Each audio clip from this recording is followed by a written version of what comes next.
Halo teman-teman, jumpa lagi dengan aku, Linda. Kita lanjut ke bagian 24 ya.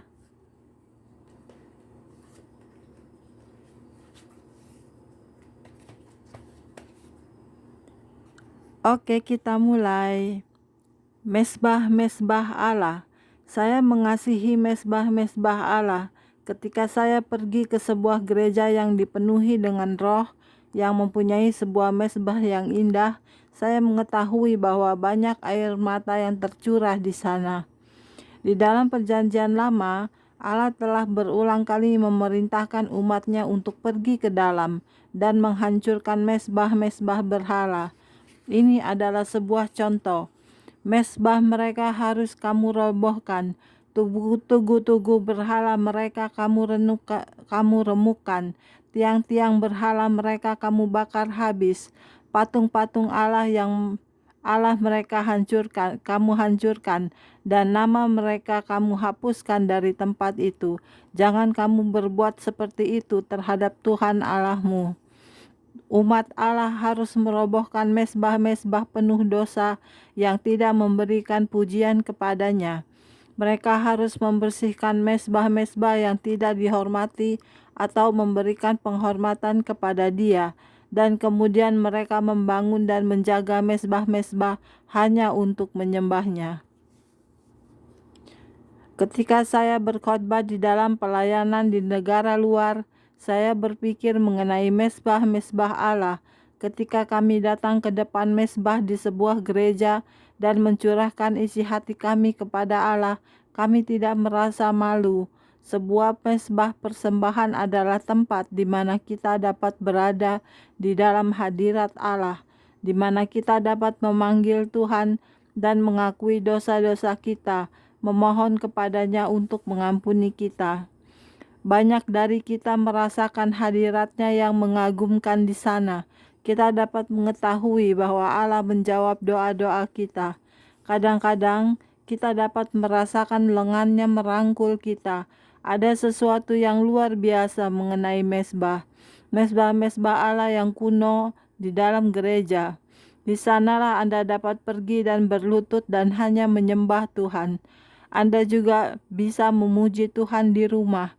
Anda bisa melakukannya di mobil Anda. Anda bisa memujinya di mana-mana.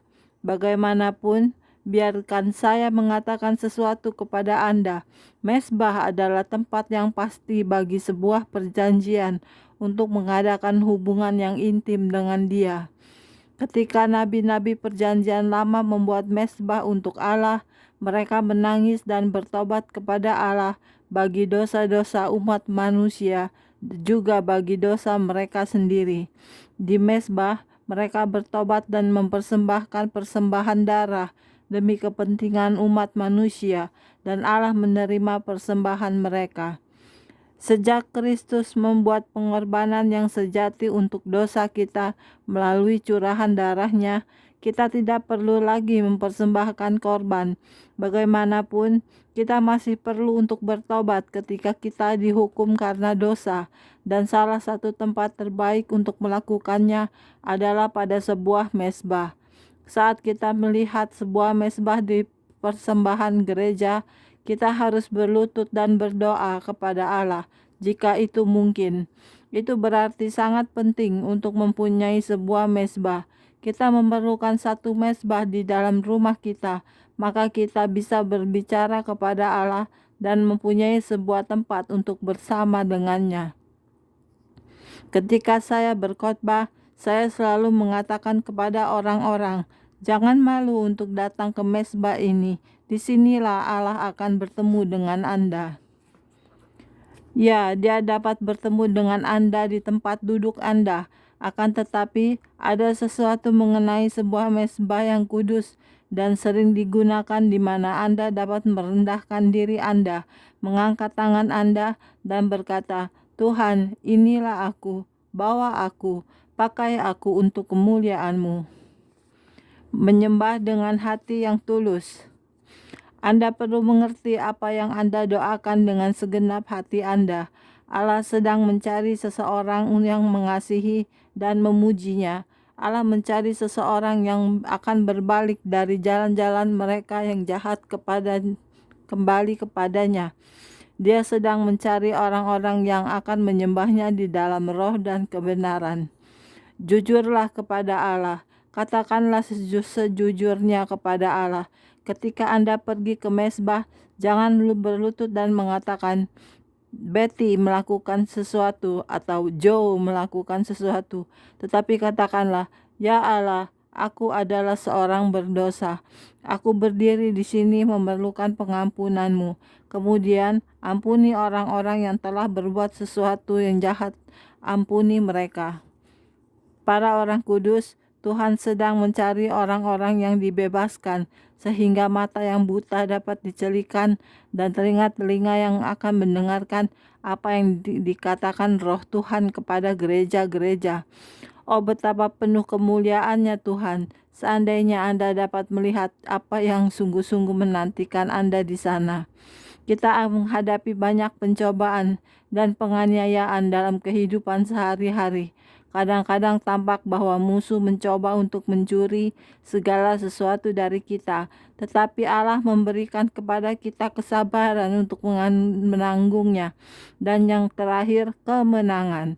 Ada banyak tekanan kehidupan, tetapi di dalam Tuhan kita ada damai sejahtera dan keamanan. Jika Anda tidak mempunyai sebuah gereja rumah yang baik dan kuat, saya mendesak Anda untuk mencari seseorang yang berbicara mengenai kebenaran firman Allah dan percaya dalam kuasa yang maha kuasa untuk mengubah kehidupan dan hati. Carilah gereja yang mempercayai Roh Kudus. Di sana Anda akan diajarkan hikmat Allah dan akan dapat dibebaskan dari kesulitan, duka cita, dan kesedihan. Anda tahu merupakan hal yang penting untuk bertemu dan bergabung bersama dengan umat Allah. Alkitab mengatakan kepada kita untuk jemaat secara bersama-sama. Janganlah mencoba untuk berdiri di luar sana sendirian. Allah mengasihi Anda dan ada orang-orang kudus Allah yang mengasihi Anda juga. Bagian dari kemuliaan-kemuliaan surga, termasuk beberapa misteri, belumlah dinyatakan. Saya tidak diizinkan untuk melihatnya. Bagaimanapun, dalam salah satu perjalanan ke surga, saya melihat rumah-rumah dan tempat tinggal yang indah. Bagian ini tampaknya berlalu begitu cepat. Kemudian saya dibawa ke suatu tempat di mana saya melihat para malaikat mengerjakan segala jenis tugas. Mereka kelihatan datang dari bumi dalam cara yang teratur dan mereka masuk ke gerbang itu dengan kertas-kertas di tangan mereka. Kadang-kadang para malaikat mempunyai buku-buku yang telah mereka isi dengan tulisan. Mereka akan pergi ke daerah-daerah tertentu di sorga dengan laporan-laporan ini. Kemudian laporan tersebut akan dicatat untuk upah bagi orang-orang kudus. Saat Anda pergi ke surga, Anda akan diberi upah untuk apapun yang Anda kerjakan bagi Yesus Kristus. Itulah sebabnya mengapa saya menulis buku ini. Saya sedang menuliskan penglihatan saya akan surga demi Kristus Tuhan Yesus Kristus dan bagi kemuliaan dan kehormatannya. Saya ingin Anda mengerti bagian misteri surga yang Allah tunjukkan kepada saya.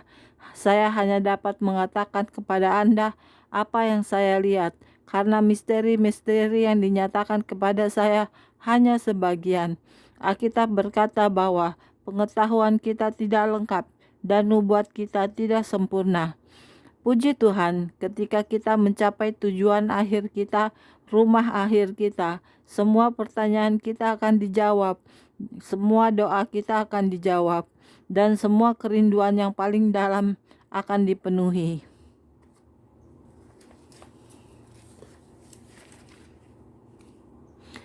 Oke, sekian dulu untuk hari ini videonya ya.